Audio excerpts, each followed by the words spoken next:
कौमी यकजहती, भाईचारगी, national integration के सबसे बड़ा मिसाल दावत-ए-इफ्तार का एहतमाम करना है। Doctor JP labour welfare education and research foundation के सौजन्य से एक इफ्तार पार्टी का आयोजन किया गया।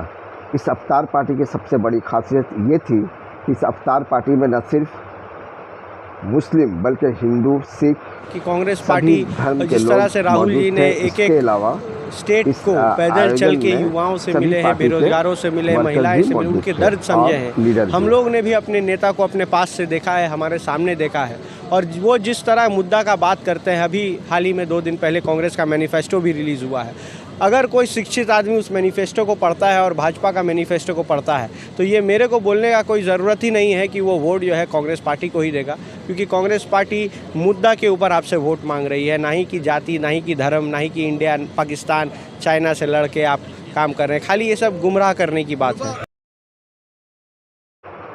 पार्क स्ट्रीट के करनानी मैंसन कोलकाता में ये दावत-ए-इफ्तार का आयोजन किया गया। इस मौके पर नेताजी सुभाष चंद्र बोस के परपोते और उनके फैमिली के लोग भी शामिल हुए।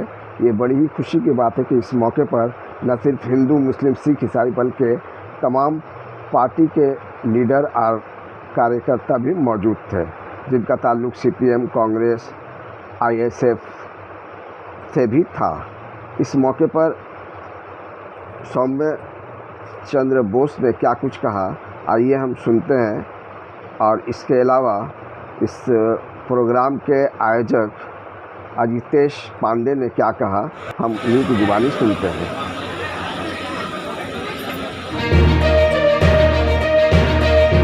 एजुकेशन एंड रिसर्च फाउंडेशन की तरफ से एक इफ्तार पार्टी का जी ऑर्गेनाइज किया जी। सबसे पहले तो आप अपने फाउंडेशन के बारे में कुछ बताइए। तो हमारा ये फाउंडेशन जो है वो डॉक्टर जेपी, जैसा आप देख रहे हैं, वो हमारे दादाजी के नाम का है, डॉक्टर जगन्नाथ पांडे, और वो Indian national trade union Congress INTUC के वो फाउंडर मेंबर थे गांधी जी के साथ, और वो हाई कोर्ट में बैरिस्टर थे, प्रैक्टिस करते थे। तो उन्हीं के नाम पे ये फाउंडेशन हमारे स्वर्गीय पिताजी ने इसको चालू किया और उसका काम हम आगे करने का काम कर रहे हैं। और इस फाउंडेशन के तरफ से हम लोग आज यहाँ इफ्तार पार्टी ऑर्गेनाइज़ किए हैं पार्क स्ट्रीट में।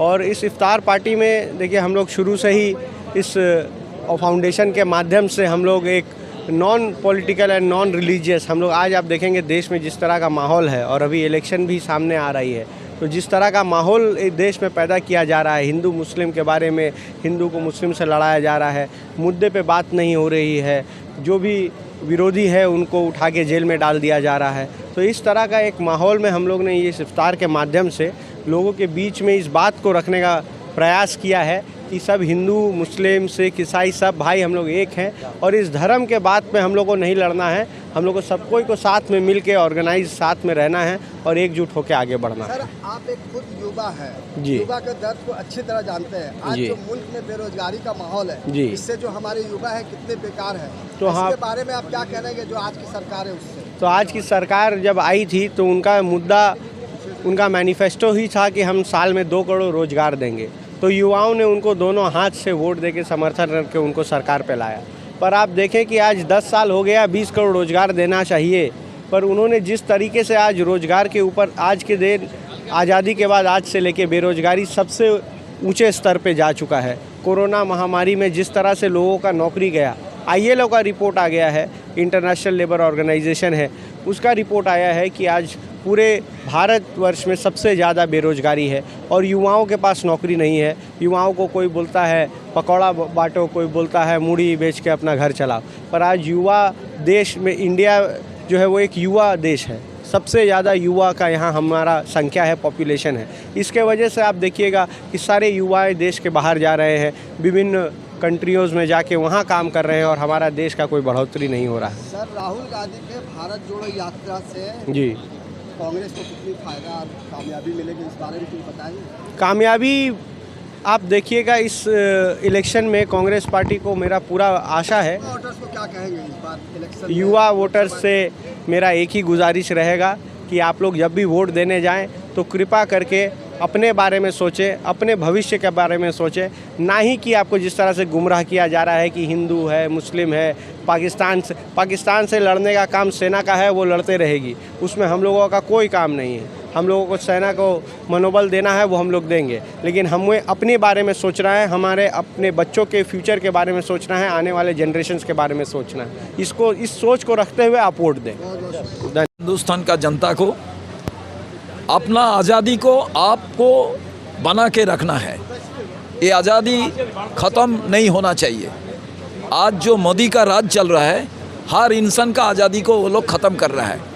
महिला बोलिए, कोई पुरुष बोलिए, जो सारा हिंदुस्तान का आज राज चल रहा है, ये राज पूरा हिंदुस्तान को ख़त्म करके देगा। आप देखिए, हिंदू का पूजा का कोई एक जब संस्कार होता है, मुसलमान समाज का भी एक संस्कार है इफ्तार, एक जो भाईचारा, ये भाईचारा का संदेश आने वाला दिन में जो आज हिंदुस्तान का धरती का पर जो ये बात हो रहा है, जे हमारा जो नेबरर्स है उनका साथ हम कैसे संपर्क बना के रखें, कहाँ ये सब तो आज डिस्ट्रॉय करने का एक ही पॉलिटिकल पार्टी का नाम है, उसका नाम भाजपा। और इसका कारण ही ज़्यादा से ज़्यादा इफ्तार पार्टी होना चाहिए और हिंदू समाज का भी जितना आज पर्व है, जितना उनका संस्कार है, वो भी होना चाहिए। सर 2014 से पहले इतना हिंदू मुसलमान नहीं होता था जितना इन 10 सालों में हम लोगों ने देखा। आज ये मुल्क किस तरफ जा रहा है? देखिए, आपका घर में जो लोन था वो लोन ज़्यादा बढ़ जाएगा, तो अब आपका जो बेटा बेटी, आपका बीवी, उसको अपने क्या बताएंगे? तो अब दूसरी कोई चीज़ को आप खींच के लेके आएंगे। 2014 में हिंदुस्तान का लोन था 55 लाख करोड़ रुपया, अभी 195 लाख करोड़ रुपया हो गया, अभी वो 172 लाख करोड़ रुपया हो गया। एक बार बताइए, जे हिंदुस्तान कैसे आगे चल रहा है, कैसे बढ़ रहा है? हंगर इंडेक्स में आज कितना पोजीशन में? 111 नंबर स्थान में है। डेमोक्रेसी में कितना स्थान में है? आज जर्नलिस्ट का जो आज उनका जो फ्रीडम है वो कितना नंबर स्थान में है? सब हम लोग घट रहा है। इसका कारण हिंदुस्तान अच्छा नहीं है, अच्छा दिन भी नहीं है। आने वाला दिन में हिंदुस्तान का जनता वो यही सोचेगा, कांग्रेस ही हिंदुस्तान को मजबूत रख सकता है, उनका जो एटलास है, वो जो मानचित्र है, उसको एक रख सकता है।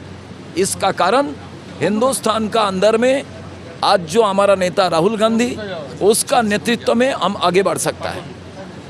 JP labour welfare education and research foundation की तरफ से एक अफ्तार पार्टी दिया गया था। यहाँ आके ये पता चला कि हिंदू मुस्लिम सिख ईसाई सभी इस अफ्तार पार्टी में थे। यहाँ पे एक मैसेज जाता है यूनिटी की, क्या कहना चाहेंगे? देखिए, हमारे देश में हमेशा कभी भी हिंदू मुसलमान का बीच में फ़र्क नहीं रहा है।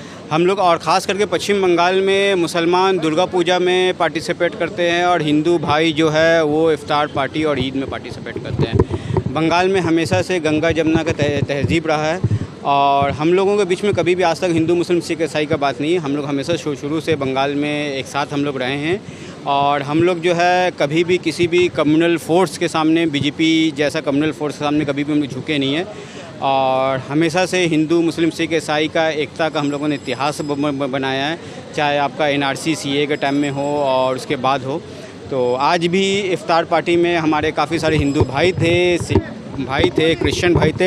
इनफैक्ट आज के जो ऑर्गेनाइज़र जो थे श्री अजितेश पांडे, जो मेरे छोटे भाई के जैसे हैं, जो आज के प्रोग्राम ऑर्गेनाइज़ किए थे, वो मुसलमान और माइनॉरिटी कम्युनिटी के लिए इफ्तार पार्टी ऑर्गेनाइज़ किए थे। वो खुद एक हिंदू है, लेकिन इससे साबित होता है कि हमारे पश्चिम बंगाल में हिंदू मुसलमान का यूनिटी कितना अच्छा है।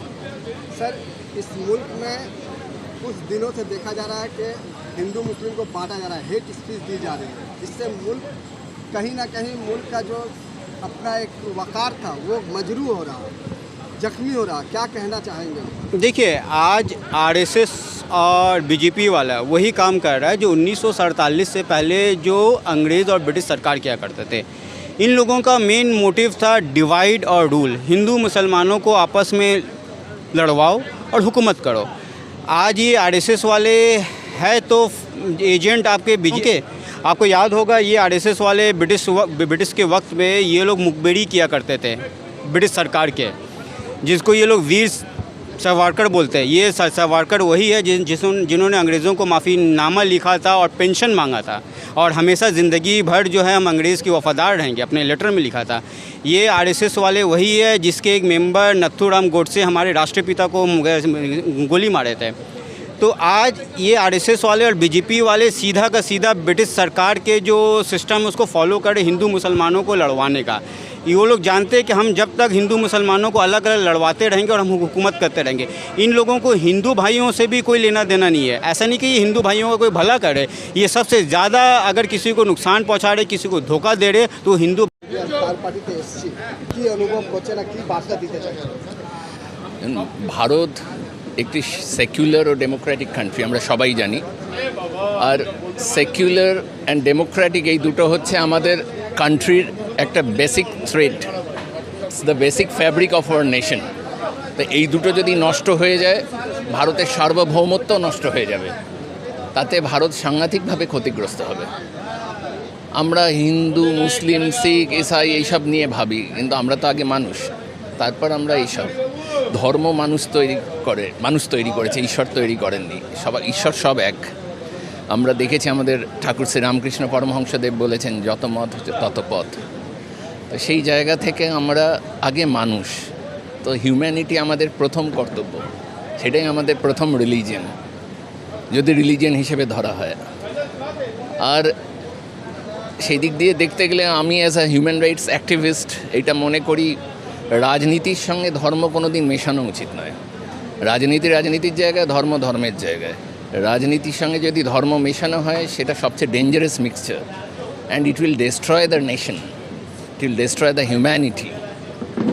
তো আমি সবসময় অনুরোধ করব, যে কোনো পার্টির লোকই হোক আপনারা, ধর্মের সঙ্গে রাজনীতি মেশাবেন না, বা যারা রাজনৈতিক রিপ্রেজেন্টেটিভ তারা কোনো যেন ধর্মীয় অনুষ্ঠানে না যায়, এইটুকুই বলবো। একটা কমিউনিটিকে ভয় দেখানো হচ্ছে, ভয় দেখিয়ে নিজের রাজপাট যেটা আছে ওটা নিজের মুঠে রাখা হচ্ছে, যে মনুস্মৃতি নিয়ে এসে আমরা সব কিছু করবো। তো আমরা যেখানে 1947-এর আগে যেখানে ছিলাম, আমি মনে করছি যে 1947-এর পরে ওইখানেই আছে। একদমই তাই। তার কারণ হচ্ছে ব্রিটিশরা ডিভাইড অ্যান্ড রুল করত, এখনকার সরকারও ডিভাইড অ্যান্ড রুলই করছে।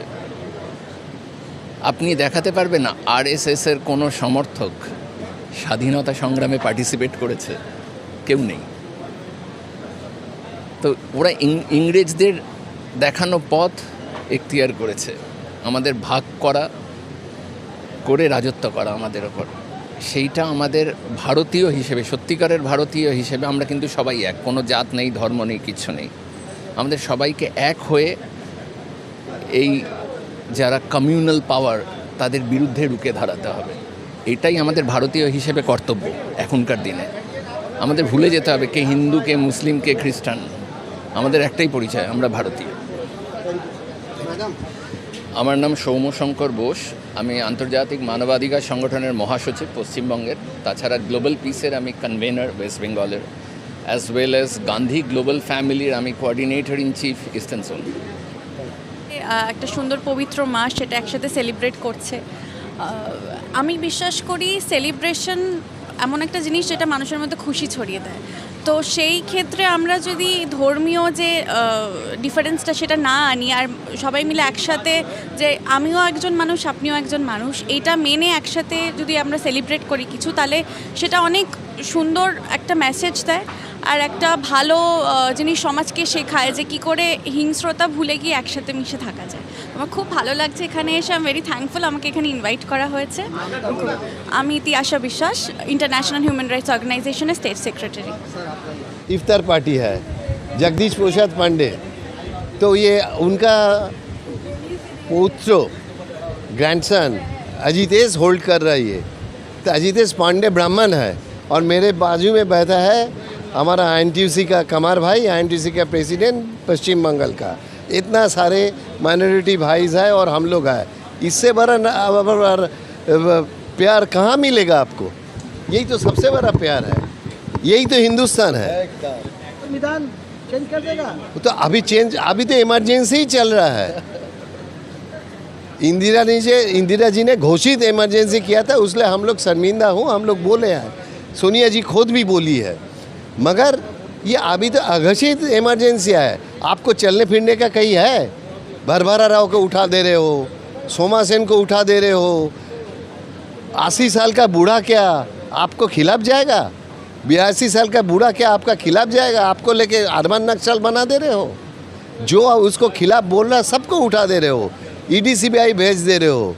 चिदम्बरम साहब को आपने जेल भेज दिए हो। और क्या चाहिए? कौन सी इमरजेंसी और बाकी रह गया? संविधान है कहाँ? संविधान है क्या? और बीजेपी कहाँ है? मैं तो कहीं बीजेपी देख रहा ही नहीं। मोदी पार्टी है। जो लोग बीजेपी कर रहा है, मेरे क्वेश्चन उन लोग को है, आप लोग किसका पार्टी कर रहे हो? भारतीय जनता पार्टी या मोदी पार्टी? ये पहले क्लियर करो। सर, हिंदुस्तान एक ऐसा मुल्क है जहाँ हर तबके के लोग रहते हैं, हर जात पात के लोग रहते हैं। आज यहाँ पे नफरत इस तरह बढ़ा दिया गया है कि लोग एक दूसरे से नफरत करने पर उतावला हो गया है। ऐसे में पहचाने गंगा जमनी तहजीब है। हम लोग आज इस तहजीब से कहीं ना कहीं भटक गए हैं। लोग हमारे दिलों में नफरत का बीज बो रहे हैं। क्या कहना चाहेंगे? सबसे पहले मैं ये कहूँगा, जब मैं एक भारतीय हूँ, भारत की हर क्षेत्र में हर इंसान की दिल दर्दी, प्यार मोहब्बत सबसे लगे हुए हैं। धर्म बाद में आता है, पहले इंसान का पहचान होता है, और पहचानने उसका पैगाम आता है जो तुम आओ, दिल में लेके आओ, कुछ बताओ। और सबसे पहले ये चीज़ सोचना चाहिए, जो मैं भारत दुनिया के सबसे बड़े गणतांत्रिक देश में रहते हैं, जहाँ पर हर क्षेत्र के आदमी भारत में रहते हैं। बोलते भारत एक महान देश है। जिस देश में गंगा भी रहते हैं, जमुना भी रहते हैं, और उसका सरस्वती भी लहरते हैं, और बिपाशा भी है। लेकिन एक बात सुनिए, पहले जब मेरे भारत है तो यहाँ पर परिचित होता है, पहले मैं भारतीय हूँ, उसका बाद क्या हिंदू है कि मुस्लिम है, सिख है कि जैन है, उसका पहचान बाद में होगा। सर, भाईचारगी करना এই বার্তা দিতে চাইছেন আমাদের এই ওয়েস্ট বেঙ্গল যে ইউনিটির একটা পদ্ধতি নেওয়া হচ্ছে, এইভাবে জায়গা জায়গা ইফতার পার্টি করে বলা হচ্ছে যে আমরা সবাই মানুষ, আমরা এক, কিন্তু একজন এরম আছে যে বলছে যে না আমরা এক না, আমরা হিন্দু মুসলমান। না না না, আমি তো এসে আপনারা তো ছিলেন যখন আমি কাজ ছিলাম, এবং আমার সামনে কত হিন্দু ভাই, আমার বাঁ দিকে হিন্দু ভাই, এই হিন্দু দেখুন ডান দিকে মুসলিম, আমরা তো একসাথে বসে খেলাম। যারা বলছে তারা ভারতবর্ষের অখণ্ডতাকে মানতে চায় না। যেমনি ভারতবর্ষ স্বাধীনতার আগে সাভারকার ব্রিটিশদের কাছে মুচলেখা দিয়েছিল, এরাও হচ্ছে ব্রিটিশদের দালাল, এবং ভারতবর্ষের স্বাধীনতার আন্দোলনেও সেই দিন ছিল না, আজকেও নেই, আগামী দিনে থাকবে না। 2014 পর ভারতকে কোথায় দেখছেন? খুব খারাপ অবস্থা, কষ্ট লাগে। যদি 2024 ফিরে আসে 2014 কাহিনীটা, হিস্ট্রি, কী হবে তখন? আরও খারাপ হবে। হিন্দু মুসলিমের রাইট শুরু হবে। রাম মন্দির করেছে, ভালো কথা, আমিও হিন্দু, রাম মন্দির হয়েছে খুব ভালো। বলুন তো, রাম মন্দির করে কটা গরিব মানুষের ভালো হয়েছে? আমি হিন্দু, আমি চাই রাম মন্দির হোক। লক্ষ লক্ষ কোটি টাকা খরচা করে রাম মন্দির হচ্ছে, আর এদিকে ভারতবর্ষের ভুকা সূচকে পিছিয়ে যাচ্ছে। খেতে পাচ্ছে না অর্ধেক মানুষজনের, পকেটে টাকা পয়সা নেই, গরিব আরও গরিব হচ্ছে, ধনী আরও এগিয়ে যাচ্ছে। ইলেকট্রাল বন্ড নিয়ে কি বলতে চাই? একদম বাজে। বিশ্বের সবথেকে বড় স্ক্যাম হচ্ছে ইলেকট্রাল বন্ড। সেটা প্রাক্তন অর্থমন্ত্রীর যে হাজব্যান্ড, উনি পর্যন্ত বলে গেছেন যেটা ওয়ার্ল্ডের সবচেয়ে বড় স্ক্যাম। তাকে দোষী মানছেন? মোদি, নরেন্দ্র দামোদর মোদি, তানাশাই। তার উপরে কি কেস চলা উচিত? ডেফিনেটলি চলা উচিত। রাহুল গান্ধী তো বলেছে। একটা সুন্দর পবিত্র মাস, সেটা একসাথে সেলিব্রেট করছে। আমি বিশ্বাস করি সেলিব্রেশন এমন একটা জিনিস যেটা মানুষের মধ্যে খুশি ছড়িয়ে দেয়। তো সেই ক্ষেত্রে আমরা যদি ধর্মীয় যে ডিফারেন্সটা সেটা না আনি, আর সবাই মিলে একসাথে, যে আমিও একজন মানুষ, আপনিও একজন মানুষ, এইটা মেনে একসাথে যদি আমরা সেলিব্রেট করি কিছু, তাহলে সেটা অনেক সুন্দর একটা মেসেজ দেয়, আর একটা ভালো জিনিস সমাজকে শেখায় যে কী করে হিংস্রতা ভুলে গিয়ে একসাথে মিশে থাকা যায়। আমার খুব ভালো লাগছে এখানে এসে। আই এম ভেরি থ্যাঙ্কফুল আমাকে এখানে ইনভাইট করা হয়েছে। আমি তিয়াশা বিশ্বাস, ইন্টারন্যাশনাল হিউম্যান রাইটস অর্গানাইজেশনের স্টেট সেক্রেটারি। আমার নাম সৌম্যশঙ্কর বোস। আমি আন্তর্জাতিক মানবাধিকার সংগঠনের মহাসচিব পশ্চিমবঙ্গের। তাছাড়া গ্লোবাল পিসের আমি কনভেনার ওয়েস্ট বেঙ্গলের, as well as Gandhi global ফ্যামিলির আমি coordinator in chief eastern zone. Thank you.